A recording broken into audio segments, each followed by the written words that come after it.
In the tapestry of life, where every thread holds a story, America in black and white emerges as a haven for the voices echoing through the heart of our communities.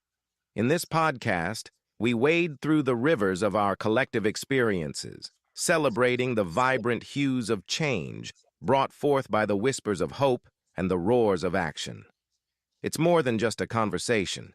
It's a journey into the heart of our society, illuminated by the light of those daring to dream and do. Join us, and let your voice be the melody that guides us toward a dawn where every color finds its place in the masterpiece of our shared destiny. Together, let's paint a future brimming with the positives that dwell in our minds and the actions that shape our world. Good evening, family, and welcome to another episode of American Black and White. I'm your host, Charles King, and tonight we continue our mission of honoring legacy, amplifying voices, and uncovering the stories that shape our communities. On this December 1st, Season 3, Episode 160, we shine a spotlight on a man whose journey embodies resilience, excellence, and service. From the streets of Miami to the fields of Florida International University and Valdosta State, Elgin E.J. Hilliard rose as a quarterback who didn't just play the game, he redefined it, breaking records, earning honors, and carrying his team with precision and leadership. His talent was undeniable, but his story didn't stop at college glory. In the Indoor Football League, he became a force to be reckoned with. Twice named Offensive Player of the Year, his career reflects not only skill, but determination, discipline, and the ability to elevate everyone around him. Now, EJ channels that same fire into coaching and mentorship, building his academy to empower the next generation of athletes. His work extends beyond the field. It's about community, legacy, and showing young people that greatness is not just about touchdowns, but about impact. Tonight, we'll explore his life story, his transition from player to coach, and his vision for empowering communities through sports and mentorship. This is more than football, it's about leadership, legacy, and the power of giving back. So stay with us because his conversation promises to inspire challenge and remind us all why stories like E.J. Hilliard's mattered in America in black and white. Ladies and gentlemen, Mr. E.J. Hilliard. Hello, sir. Hey, how you doing? I'm doing just excellent. Yes, sir. Appreciate it. Thank you for the introduction. That was awesome. Well, I definitely appreciate. Is there anything you'd like to add to that? Uh, First of all, man of God, husband, father of four beautiful kids. Uh, just thankful to be here, man. Just thankful for the support. Thank you for this opportunity. Want to thank my wife for giving me the room to be able to speak freely. She took the kids with her, so I definitely appreciate that for sure. And work let me off early today, so it all worked out perfectly. Well, look, I definitely appreciate this because I know when we first had the opportunity to chat and me getting to learn a little bit about your story and so forth, I really thought and I really feel like your story, the things that you're doing are things that not just impact communities, but build communities. And that's what we're about. And I know that that's one of the things that's a part of your repertoire for the many things that you do. Oh yeah, for sure. That's definitely right on point. And so I'd like to start first by, by letting the people get the opportunity to get to know you, and let's talk a little bit about your early life and inspiration. Can you tell us, growing up in Miami, what first drew you to football? Growing up in Miami, I want to say my dad. I think I was about 5 or 6 years old. I believe we were at my grandma's house, and he brought me like a Miami Dolphins uniform set, and it came with the helmets, the shoulder pads, the jersey, the football, the whole 9 yards. And I just remember like a clear box that it came in, and I want to say that's where it started. My dad played football. Um, and obviously he passed it down. My granddad played football, so it was in my blood. And I just want to say it started with my dad. He first gave it to me, first gave me the football, and then from there it just took off. Just grew to love the game, and just was gifted in it. And I wanted to just give back, and I wanted to serve. And the more you play, the older you get, the more you understand it's bigger than football. So that's what kept me going outside of just being naturally talented and working hard at the game. So that was where the start came from. So it definitely came from my dad. So you're saying that this is just ingrained in your DNA. Oh yeah, for sure. Yeah, it's definitely ingrained in my DNA. It comes simple, it comes easy. Me and my friends we used to always joke, especially in high school, like how do you know the trajectory to make the right pass or to launch the football at a certain aim or a certain depth or a certain speed to get it to somebody that's running. And all my years of football, I've never thrown the football and watched the football get to its destination. I've always just thrown the football and just looked at the person that I was intended to throw it to. So it just the uniqueness in the game, and like I said, it's just ingrained in the DNA. And it's my youngest son now. He always walks around with a little football that life got him, and it's just ingrained in the DNA. So who were your biggest influences during your childhood? It started with my dad. Uh, young age, we would play the video game. We would play Madden. So he would teach me through that, about football and what football entailed. And then obviously I grew up with my dad. I had a two-parent household, so I was blessed to be able to have my mom and my dad in my life from start to now. And he just taught me a lot. We played chess a lot. I ended up joining the chess club in middle school. Ended up winning two awards in middle school through chess. So football and chess were like the two main things that my dad always stayed on me about. He never forced sports on me, so he never like you got to play. It was always it's your choice, it's your opportunity, whatever it is. We're gonna support it. But I think he always knew deep down inside I was a quarterback, and then from there it's just my uncle, my mom's brother, Tommy Richardson. He definitely was a huge impact on my life as well. North Carolina graduate, so I grew up a Tar Heel fan because of him, and he showed me the way. He paved the way, and he was always somebody that I could call on.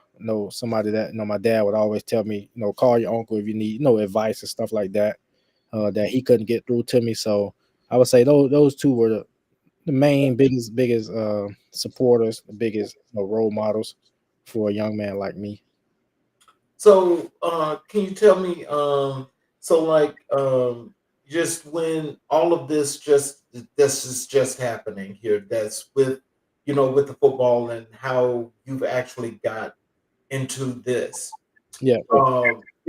Like as you were growing up, was there ever a point and a time that you felt like, especially learning to play chess, is this where you first learn how to strategize? Especially when it comes to competition, because chess is like the ultimate strategy, and it's about the mind. Yeah. So, what was that like? First, it was tough because we would start off. I want to say we started off playing a video game, and my dad would just always win, and that's when I understood the competitive nature of once you get into sports, it's a winner and a loser. So you're going to be either or, and then through that, it probably took about a good year for me to be able to beat him. But like in that time frame, my mom would always like she would see it, and she would see like how pissed off I would get, how frustrated I would get. And I think I remember the first time I beat my dad, like I was just trash talking and just talking crazy, talking fly. And I think that's where it kicked in at. And then we had like a clear chessboard, and we would just play, and he would teach me through that. And that's where the strategy and stuff came from.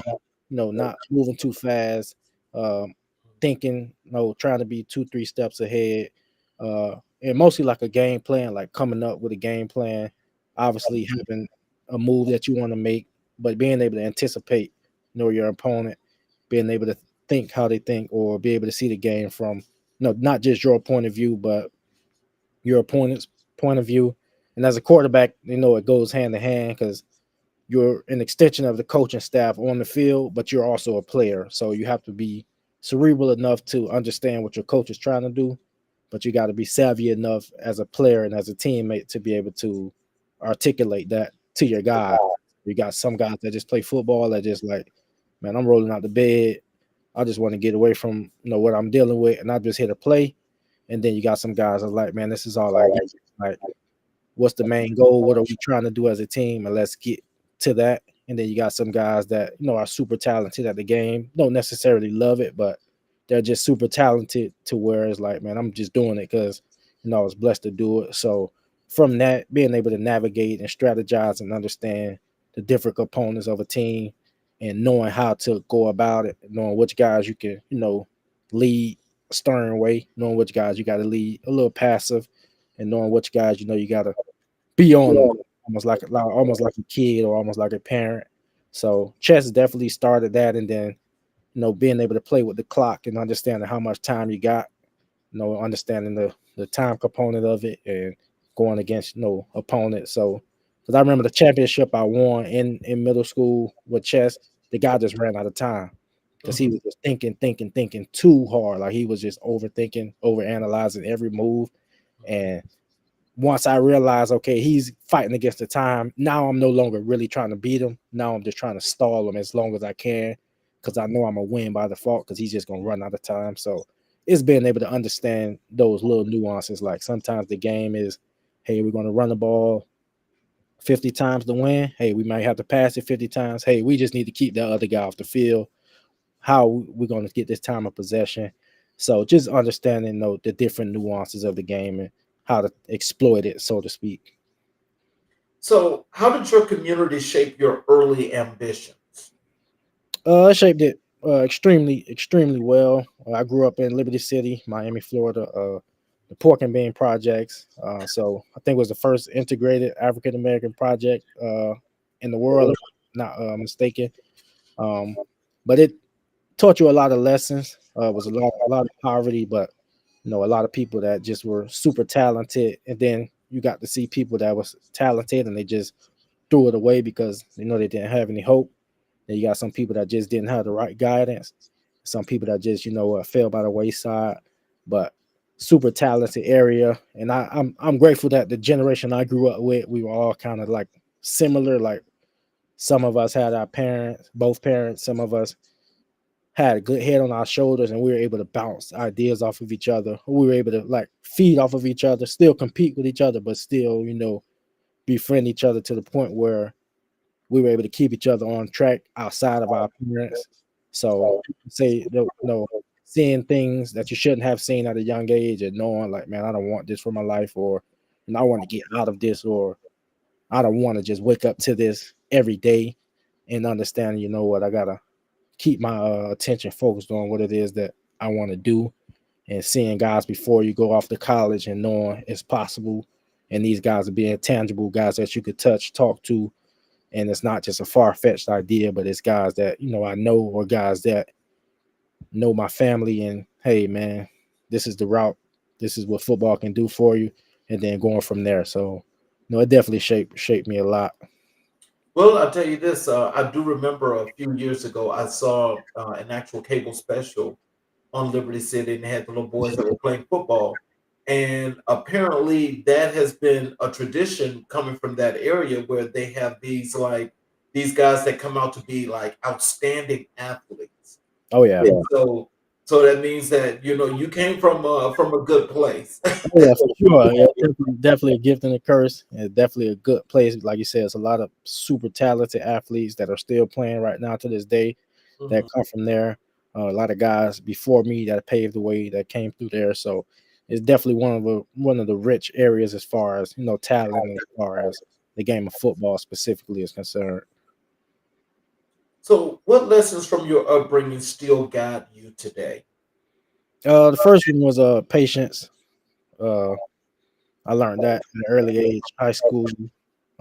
Sit behind Teddy Bridgewater as a 10th grade. I got moved up to varsity, so about 4 games in as a freshman, a full season as a sophomore, and a full season as a junior, and not want to be rushed out there on the football field. Obviously, people are like, "Man, you got the ability. Like, you should transfer. You should go play somewhere. You can go play as a 9th, 10th, 11th, 12th grade. You don't have to sit and wait your turn." And I want to say patience was the main thing that helped carry me to this day, because there are many times in life, trials, tribulations, and learning that at a young age, at 14, 13, 15 years old, it sets you up better the older you get, because it's like, it's not the first time I've been through this. It's not the first time I'm facing a challenge. It's not the first time I'm sitting behind somebody that may be a little more advanced than I am, a little more skilled than me. And it's not a necessarily let me hate on this person, or let me find a flaw in this person. It's more so, what, this person is in front of me for a reason. Let me learn. Let me see how they operate. Let me see what things I could take from them and to myself. So I want to say patience was the first, and then serving. My dad had he served a lot, juvenile detention centers and stuff like that. So I got a chance to watch that. So patience and serving were like the two main things that just stuck with me, because I saw it at a young age. I was a part of it, and it just carried me all the way to this day, and it's embedded in me, just like the football's in my DNA. Serving is also in my DNA as well. So those are the two things that really stood out. So, did you always know you wanted to be a quarterback? I always knew I could play the position, and my first 4 years in football, I didn't play quarterback. So I would play tight end and wide receiver, because I played with Duke Johnson growing up, and Duke was extremely talented. So Duke basically just ran us to championships from a young age. So there really was no need for me to play quarterback at that time. And then I was more so scared of getting hit, and I was more so scared of like being the guy that had to go out there and everybody had to listen to and get to play from and all that. So I got to watch our two other quarterbacks, because we had two quarterbacks. One guy was named Brian, and the other guy was Antonio. So Antonio would come in when it's time to pass. Brian would come in when it was time to run. But I got to watch them from afar, and I got to see how they operate. And that was another big thing. I was able to, analyze situations and circumstances. And then when I felt like it was time for me to play quarterback, my last 2 years of Optimus or Little League, I played quarterback at Liberty Square, which was like a pork and bean football team, and then Tacosi was another organization that was in inner city, but it wasn't Liberty City Warriors where I initially played my football start at. So I always knew I could play the position. It was more so the right timing of when I was ready to actually pursue the position at quarterback. So I've definitely always knew I would be a quarterback. So it was a no-brainer, basically.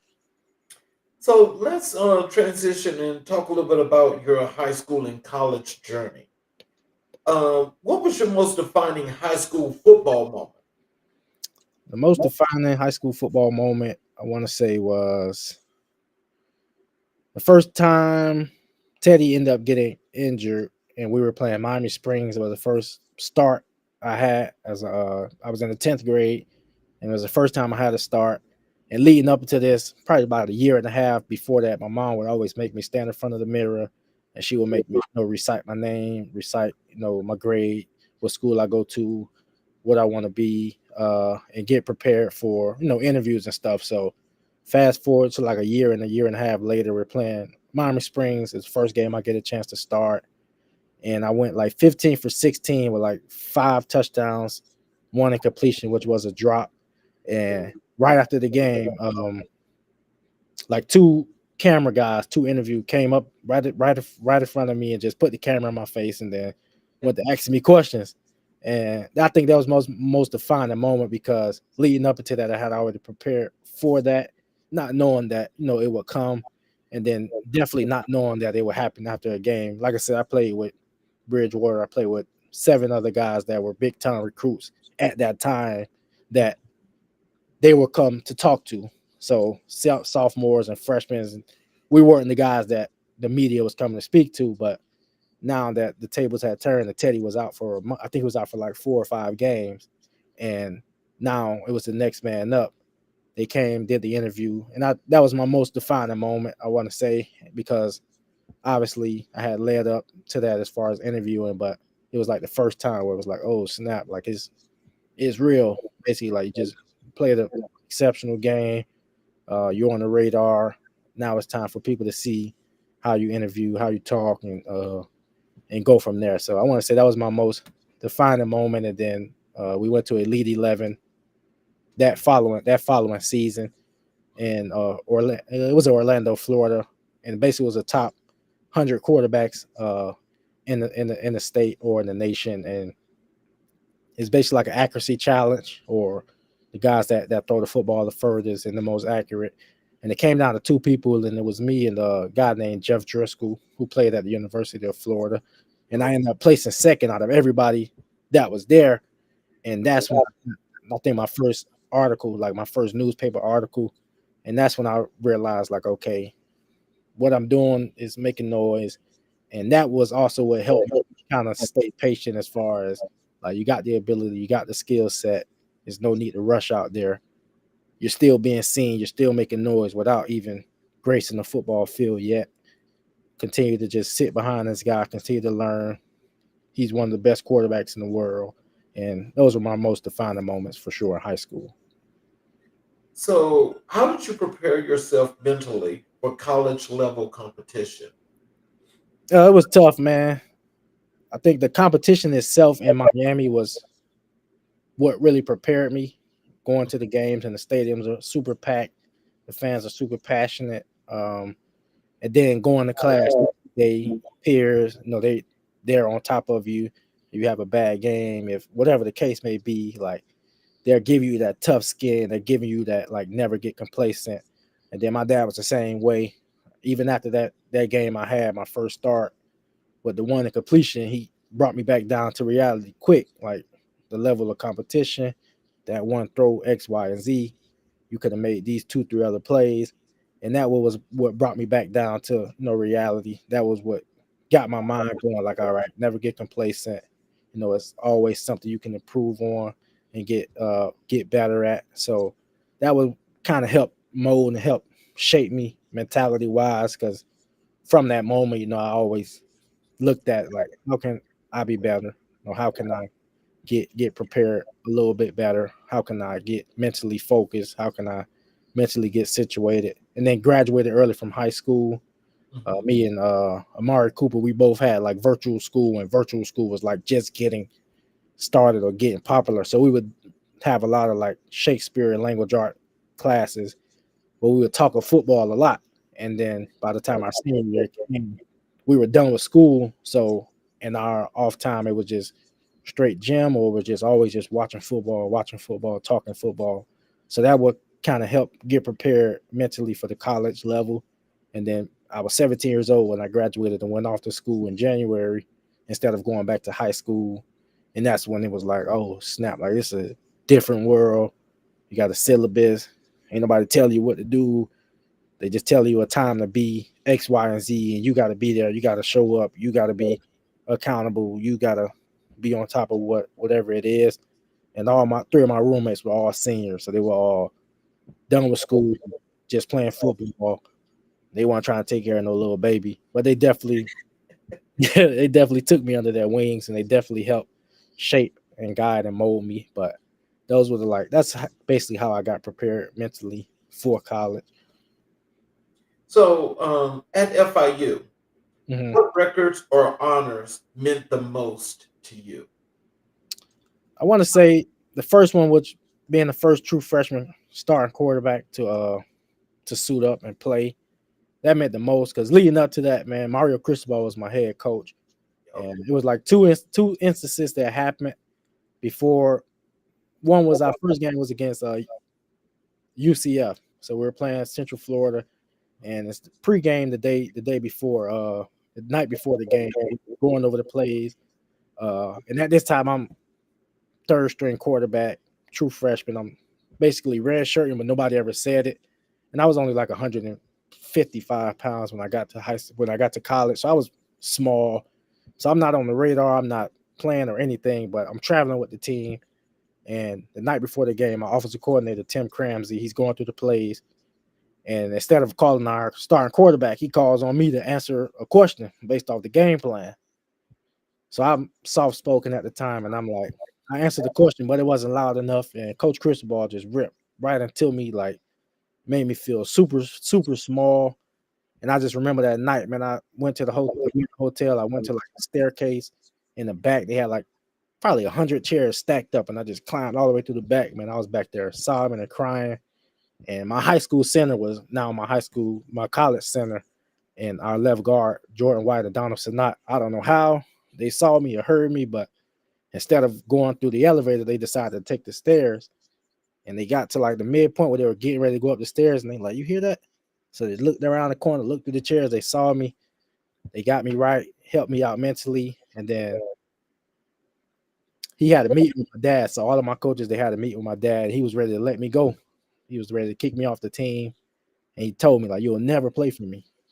And then the following week, we played Louisville at our home. And we're going against Teddy Bridgewater, the guy that I backed up, sat behind. And it's like 30 seconds before halftime, our starting quarterback breaks his foot. But we don't know this at the time. He just scores a touchdown and jogs to the locker room, like what he always does. He left early. And we're just sitting in the locker chilling. And Cristobal just walks up to me, like, get ready to play. You going in? And I'm like, huh? Like, what happened? Like, what happened with Jake? Like, he's broken foot. He can't play. Like, you're going in the game. And this was right after he told me I'll never play for him. And then I just remember going to the training room, asking Jake, like, you good? Like, what happened? And he's like, nah, I can't play X, Y, and Z. And then that was the first time I got into some action. But like I said, I hadn't prepared. Thank God for James, our running back, Harton. And then we had two senior running backs who were just back there basically telling me the plays as they were signaling it in. And I didn't know what was going on, but I threw my first touchdown to Jacob Younger. I finished the game 9 for 10, and we ended up losing by a touchdown to those guys. But I think that was my most like memorable moment because everything up until that, like I said, it kind of shattered me. But the following week, it was opportunity, and then it all got squared away. And then being the first true freshman quarterback to play at that university, I think that meant the most to me. So, what was the transition like from FIU to Valdosta State? It was hard and not hard at the same time because I had been in Florida my whole football career, basically. Now branching off to Georgia, I don't know much about Georgia, and then especially Valdosta, which is a super, super small town, but it's a college town. So it reminded me of my high school area, and they're super big on football, super traditional. It's just a football college town, just one of those towns where you're going and you feel it. When the games are going, the town shuts down. Everything is geared towards football, around football, from the nurses, from the hospital to the sheriff department to the restaurants. Everything is geared towards that. So that kind of helped get me situated. And then we had a lot of seniors on that team. I think we had about 20 seniors on that team. So that kind of also helped. And then had a guy named Greg Dent, who was one of my receivers that played at Florida State. And he kind of helped me a lot because we both were seniors. He just dealt with some situations at Florida State, walked away from football and came back. So that transition was smooth. And then my two running backs, Cedric O'Neal and Scott, they two were seniors. And then Chris Anderson, CA, wide receiver, a Georgia kid, that definitely helped me a lot as far as the transition was concerned. So when I got to Valdosta, super, super, I definitely enjoyed it. And Coach Justin Roper, who played quarterback at Oregon, was my quarterback coach, and he helped lean everything out. Got there in the spring, so I was used to that because I had graduated early in spring. Then I got to Valdosta in spring of 2016 and earned a starting job about 2 months into camp, and then playing for Coach David Dean, who's also a legend in the Georgia sports. It was definitely awesome. I definitely thankful for Valdosta State giving me an opportunity with 1 year left, and just super, super grateful for that. So, like I said, it was hard at first because leaving, going to different place, going to a new place, new environment, having to reestablish yourself, having to reintegrate yourself. into new atmosphere and getting situated. So, and playing for my third head coach because I played for Ron Turner after Mario Cristobal left, and then I played for Coach David Dean. So it definitely was an awesome transition. So tell us about that transition from Florida to Georgia, because I'm sure culturally, Mm-hmm. going from where FIU is to Valdosta, Georgia, there's definitely a difference in culture. So can you tell us, how did you adjust to that culture, and what made that so much better for you being at Valdosta State? The adjustment was known pretty quick because as soon as I left and got into Georgia, it was like 20 degrees. That was the first. That was like the first culture shock. Like, oh man, it get cold here. Like it's cold. And then I remember going to the house where we were staying at, and it was like right in the woods, trees surrounding everything. And I'm like, oh man, like this is not what I signed up for. Like this is not what I'm used to. Like, am I in the right spot? And we stayed like probably one block from the campus. The campus wasn't as big as Florida International's campus, and everything was smaller, but everything was like close knit. Everything was community based. It was tight oriented, and from there, that's when I was like, okay, this is the first culture shock because Miami is super big. I live probably 15, 20 minutes away from the campus at Florida International from where I grew up at. So that was also another adjustment coming from fast Miami, big city, and now coming to a super, super small area in Valdosta where it's 3, 4 stoplights, 10 stop signs, and everybody knows everybody, and super, super small place. And then having to get, uh, rejuvenated as far as implement yourself as a football player, getting back with the classes, the athletics, the academics, and then getting into the community also. So it definitely was a huge culture shock. But the weather was first and foremost the first thing that slapped me in the face, and then from there it was just getting adjusted to going from a big city to a super super small place. And I think that's what helped me out a lot. Being able to slow down as far as the environment, being able to slow down, and it almost seemed like chess all over again. Just being able to understand what it was that I was signing up for. Mhm. So how did college football shape your leadership style? It shaped it a lot. Uh, Pastor Franco, which was my first chaplain when I first got to FIU, he kind of helped me out a lot as far as the mental side of the game. And then Chad Smith, which was my first strength and conditioning coach at FIU, we both got there at the same time, same day when I graduated early and got there. So those two guys helped me mentally because they were help as far as speeding up the clock. Like, hey, you might be a freshman, but these men are looking up to you. These men are looking for leadership, and that's the position you in. So you have to be prepared for that.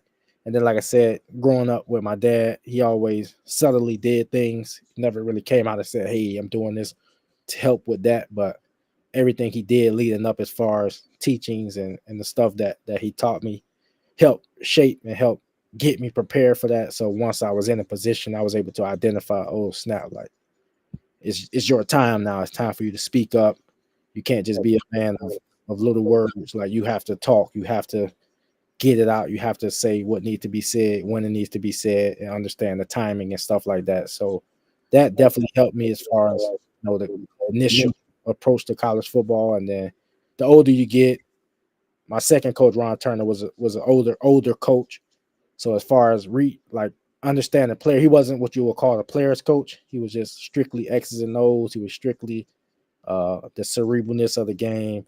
He was strictly just a perform or not, and I'm moving on to the next player if you can't perform. Coach Cristobal was a player's coach. He was going to run through a brick wall for you, but he was also going to get on top of you. Like I said, he was going to rip right into you in front of whoever, in front of your mom, your dad. He didn't care, super passionate. And then Coach David Dean was like a mix of both of those guys.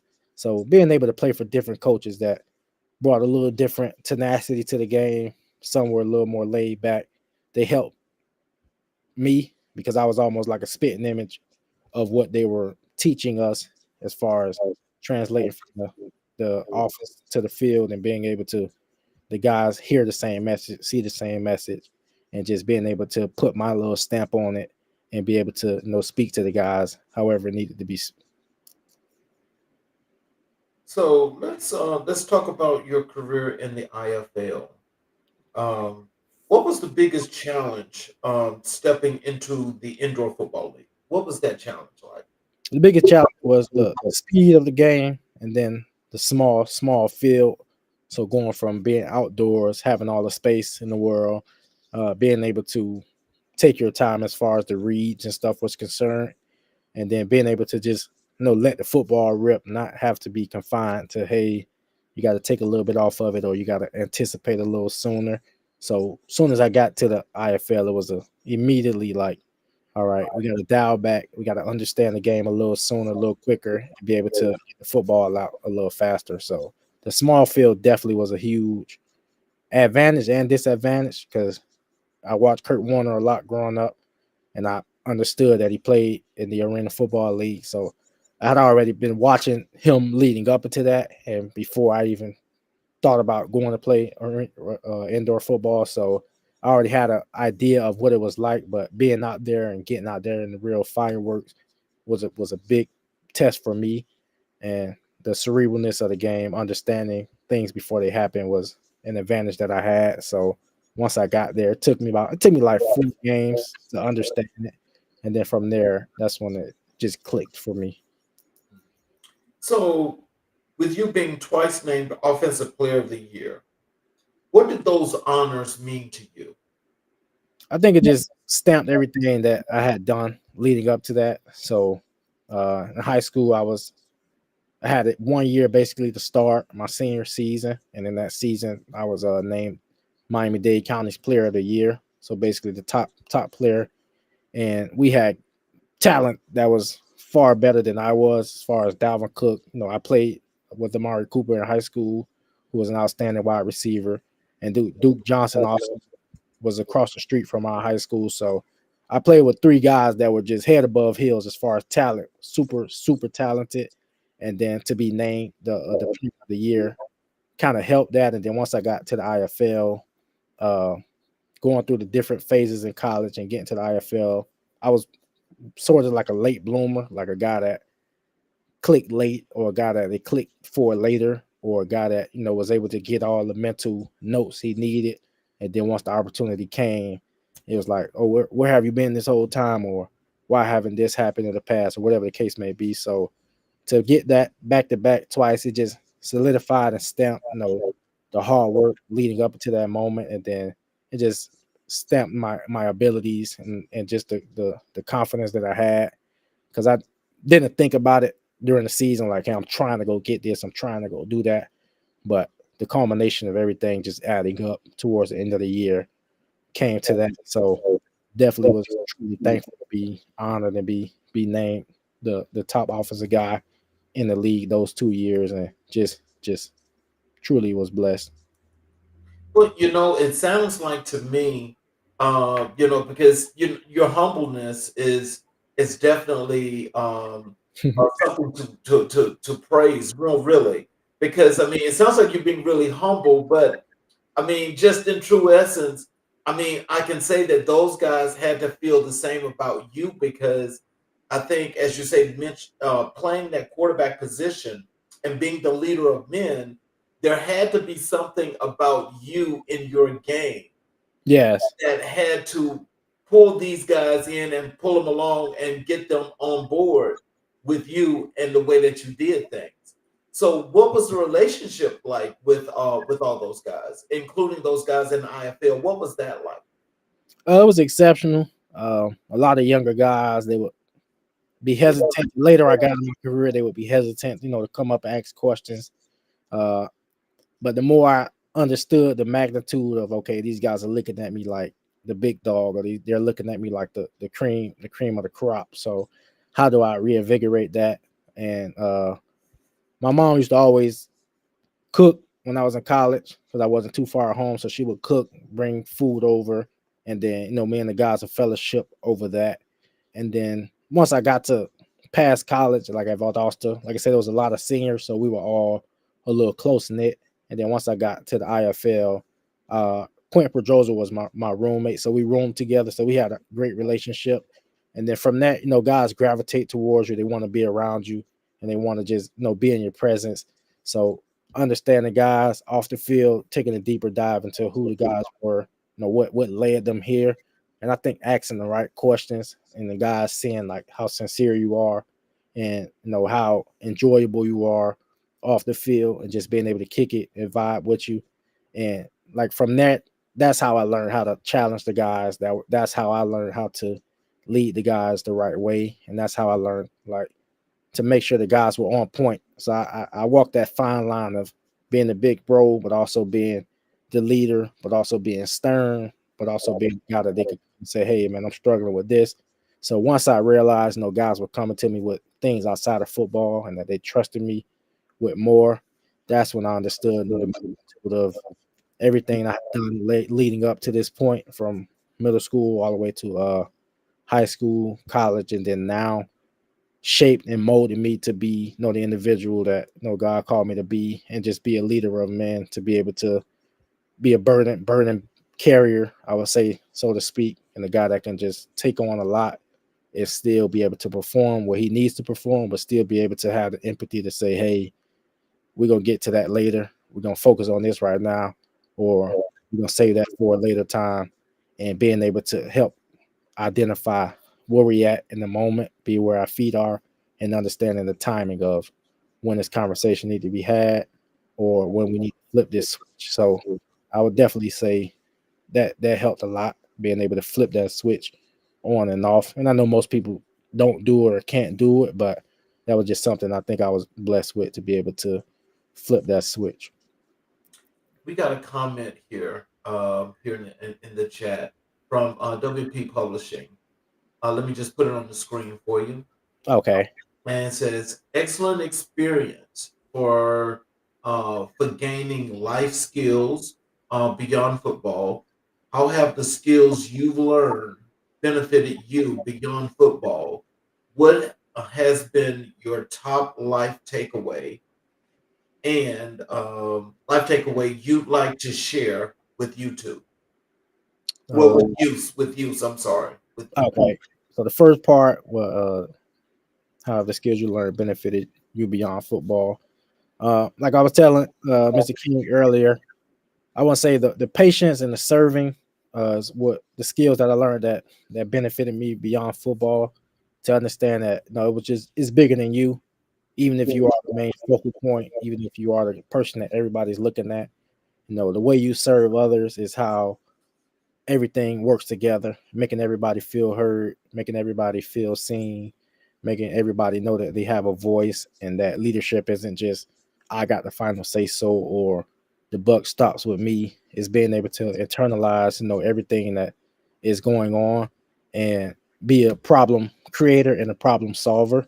So I think that's what helped me a lot as far as the skills, being able to create problems before they happen, being able to create problems even in the midst of things going good, and always looking for how do we create an atmosphere or a situation that we can have an answer for, even if something never happens, we're prepared for it. So I think that helped as far as the preparation. And then what has been the top life takeaway you like to share with the youth? I tell them all the time, man, patience, especially in the game of football. It's one of the most humbling sports. All sports are humbling, but football is one of those that kind of, it can break your spirit mentally, physically, especially because how hard it is. And the patience was extremely important, because most of the kids nowadays are just like, if I ain't playing, something ain't adding up. Like, I need to go somewhere where I'm playing. I need to go somewhere where I'm the man. I need to go somewhere where I'm getting all the shine. And that's not what it's about, because at that point you're just performance based everything, and sports have you down in the dumps. You're just doing something just to get a performance or just to be acknowledged, because once you get it, you understand, like, man, this ain't what I thought it was. Like, this ain't what it's cracked up to be. And I want to be somewhere where my skills are being developed, where my skills are being utilized, and where I'm able to help sharpen other guys. And I want to be around guys that I may have to take a step back and listen to, or they may have to take a step back and listen to me. So I want to say patience and discernment being able to understand the situation, understanding where you're at in the situation, and then being able to move accordingly from there. So, and I try my best to share that with the youth all the time because everybody, I want to play, I got to play. If I ain't playing right now at the age of 8, 9, 10, then I ain't gonna be nothing by 20 years old. And it's like that's so far from the truth. And you rather learn on patient lessons now at 12, 13, as opposed to 30, 33, 34 years old. And this is the first time you're ever dealing with something that it's like you have to be patient and you're just not used to that. So So, so as you're doing this right now, and as we've gotten to this point where we've gotten up to the part now where we're talking about your career in the IFL, what are some things that some advice you'd like to give to some of these younger quarterbacks that are playing in this big pool of talent like you did, where you had all of these all stars, including yourself, all of you guys playing together. And you know, they always say when you got so many egos that it just don't work. no, What kind of advice? What advice would you have for these younger players, especially young quarterbacks? especially young quarterbacks, man, is understanding there can only be one guy that goes out there. The main goal of quarterbacks is to be the leaders. The main goal of the quarterback is to galvanize the group and get everybody focused on one accord and being able to understand where you're at. This may be my season to sit down. This may be my season to help prepare the starter. This may be my season to make sure the starter has everything off the field that he needs. I'm his eyes and his ears off the field.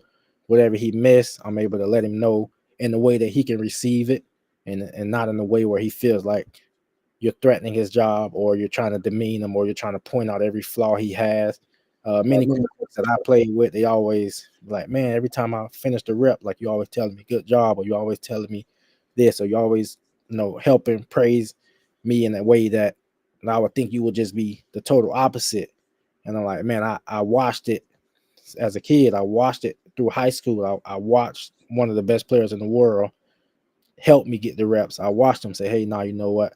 Do it this way. Hey, now you know what? The colleges I'm committed. He was committed to Miami at the time, so all the colleges that would come through, he like, man, I'm good, but man, it's a guy behind me. I think you need to check him out. I think you need to take a look at him. So having somebody that kind of passed the torch to you, but still allowed you to be free as far as I'm gonna try my best to make sure you get in the fourth quarter, make sure you get some reps in, and then go from there. So I think especially for young quarterbacks, man, it's a lonely position. It's a lonely thing to be a quarterback and not be the guy on the field. That's the part that most people don't talk about. The 2 or 3 guys that are on the bench that has to fight those mental battles of, am I good enough? Do I have it? Should I leave? Should I stay? Should I go? And it always comes back to serving. Like, man, I'm here to serve the greater good for the team. I'm here to serve what the team need, and I'm here to serve the decision the team has, because I don't want to be a cancer. I don't want to be, because I was a quarterback that would divide locker rooms because guys are like, man, what are we doing? Like, why is he not playing? And I would have to, because I remember the first time I got benched against Bethune-Cookman, my coach told me the night before the game, he brought me in the office, told me the night before the game, like, you could throw 4 touchdowns, you could throw 4 interceptions. I'm taking you out the game at some point. I'm putting in our other quarterback, which was Alex Magoo, and he like, I'm taking you out the game. And I remember when he took me out the game, nobody knew but me and Alex. And the guys coming up like, you hurt? Like, what's going on? Like, why you not playing? What's the word? And I had to, in that moment, say, you know what? This is bigger than me. No, and not divide the team. But eventually guys found out what happened and guys knew something was off. But it wasn't like, man, this EJ told us this. What's going on? It was like, you know what? You went 12, 14 weeks and you just kept your mouth shut, and nobody would have ever known unless one of the coaches said anything. So I say serving is the most important, man, because when you're in that position as a starter, you don't want to be looking over your shoulders like, man, this guy behind me is trying to sabotage me, or he's telling me the wrong reads, or whatever the case may be. And when you're the second and the third guy, you want to help that starting quarterback. Like, the better you do, the better we do. And if we're doing good, I may get a chance to play, I may not, but I understand what it means to help serve the greater good and take a back seat and guys see that. That's what leadership comes from. I've always been a captain on every team, whether I was starting or not, because coaches would see that, guys would see that, and that carries you further than anything could ever carry you. So let's jump over to your coaching and mentorship, because I think this was one of the things that when we were chatting, and you would tell me about the things that you were trying to do and what you were trying to start, especially for the area in which you're in that's not as populated as where you're from, but you're actually making it work. And this is what I think is one of the things that is so important when we talk about giving back. What inspired you to start your academy? I've always done it since 2016. So my son's oldest cousin, Trandon, was the first kid I was able to train. It was 2016, and Trandon was about 8 or 9 years old, and his dad PJ just gave me the honors to help his son as far as the development, the skills were needed to play the quarterback position. And then from there throughout college, once a week, I would go to the kids hospital, and I would be able to go to like a local community and just help the quarterbacks. So I've always been a kid that always wanted to help the guy, even if his skills were going to be better than mine, or even if the starting quarterback was going to get 2 or 3 more touchdowns because of something we saw in film. So that's where it started from. And then the older I got, once I got out of college and finished up in the IFL, I walked away from the job I had selling cars because I was like, man, I'm not fulfilling my purpose. Like something's off. Like I don't feel like I'm doing what I need to do. And in that moment, I just sat down and I just just seek God's face. He placed it on my heart to just do the nonprofit where I train kids and give them, the tools that they need to be equipped. So that was about around February of this past year when the seed was planted. And I was like, you know what, I'm just gonna do it. I have no idea how to start a business from ground up and get to the point where we're at now, but just putting that foot forward and say, this is what I want to do, no matter the circumstances. And then from there, it just was able to start with one kid and then 2 kids. And before you know it, it just grew tremendously. And now we're to the point, just serving the kids, serving the community, letting them know, football can help you go across the countries. It can help you go across the world. And it can also help resource and network, and then help other people. And you put other people's needs first. You serve the community, and not look for anything in return. Just do it from the heart. Because I know this is something that I enjoy doing. Something that if I get paid to do it, good.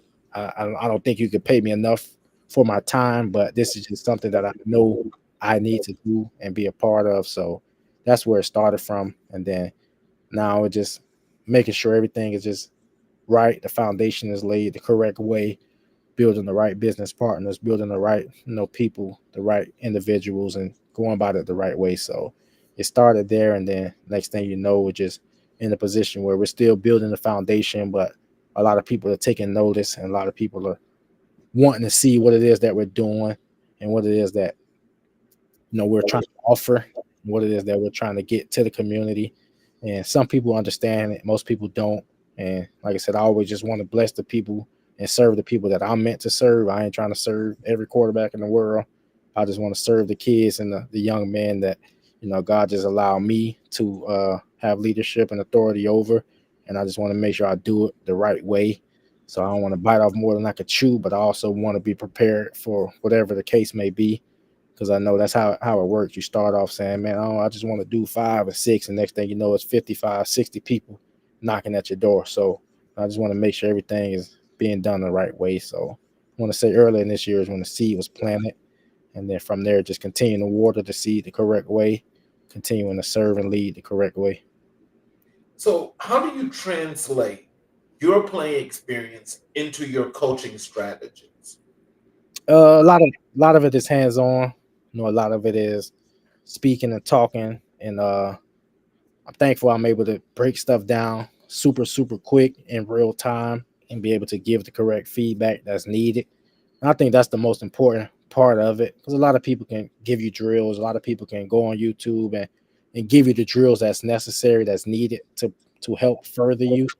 But not many people can see exactly what it is you did wrong in real time and give you correct feedback, and then continue to push you in a way that makes you uncomfortable, but a way that you say, you know what, that's something I need. Like I know I need that right there. I know that's what's going to help me get prepared and get better. And that's my approach is to push you beyond your limits, is to make you uncomfortable, is to challenge you, is to ask you 100 questions in the middle of training, is to get your brain operating, and then just have you do something simple as far as throw the ball 5 yards. But I'm asking you 20 different things in that and helping you understand how quick and how cerebral and how many nuances the game brings. So that's my approach as far as being hands on and as far as just being there and just being somebody that can see it, identify it, understand it, and then add the nuances to it and just allow the person to be them. I'm not trying to change how you play quarterback. It's unique to you. I'm just trying to help you understand what you're doing and for you to be able to identify it as well. Are you using some of those strategies that your father used with you, like the chess game?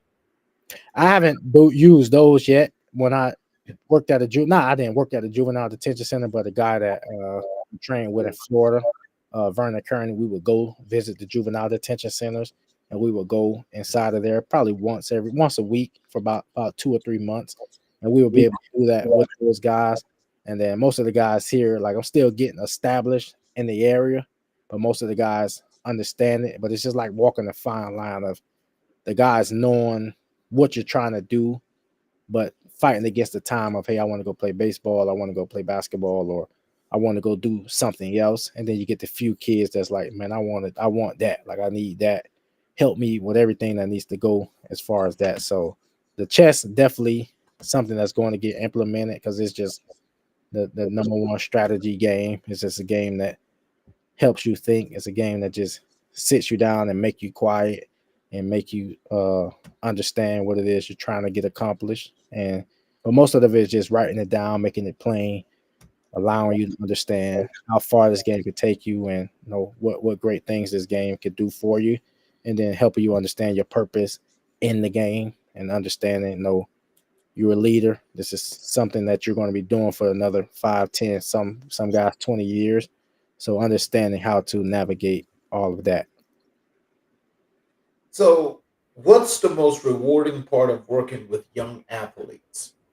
The most rewarding part is knowing that you're serving them the correct way, knowing that you're leading them the proper way, and you're not leading them straight. You're not doing it for the wrong reasons. You're not doing it to exploit them, or you're not doing it to get something out of it. So I would say serving them the correct way is the most rewarding outside of, you know, being literally drained, literally drenched in sweat, literally depleted because you just gave them everything that you had and emptying yourself out to give them what it is that they're going to need as far as the requirements and the mentorship and somebody that's there physically pushing them in the right direction. So I think it's definitely tricky when you're dealing with young kids, you're dealing with young athletes because they're sponges, man. So they soak up everything from the way you prepare, from the way you pull up, from the way you get out the car, from the way you bring water, from the way you make sure everybody has breaks, the way you engage with different athletes, the way you talk to those guys, the way you check on them and make sure everything's going good outside of the game.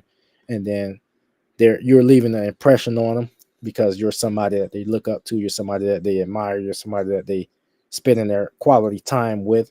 So you got to make sure that you're on point, that you're not bringing anything unnecessary, you're not causing discourse, you're not sowing bad seed. So that's something I'm truly thankful for, to be able to have the opportunity to sow great seeds, because I know one day, man, these kids are gonna say, hey man, he did it for me, let me go do this for this kid. Let me reach back. Somebody did it for me. Let me go help change one life, or let me go help change 10,000 lives. So you just never know. But I think that's the beautiful thing about being with kids and serving kids, man. You got to make sure your heart and your mind is in the right spot.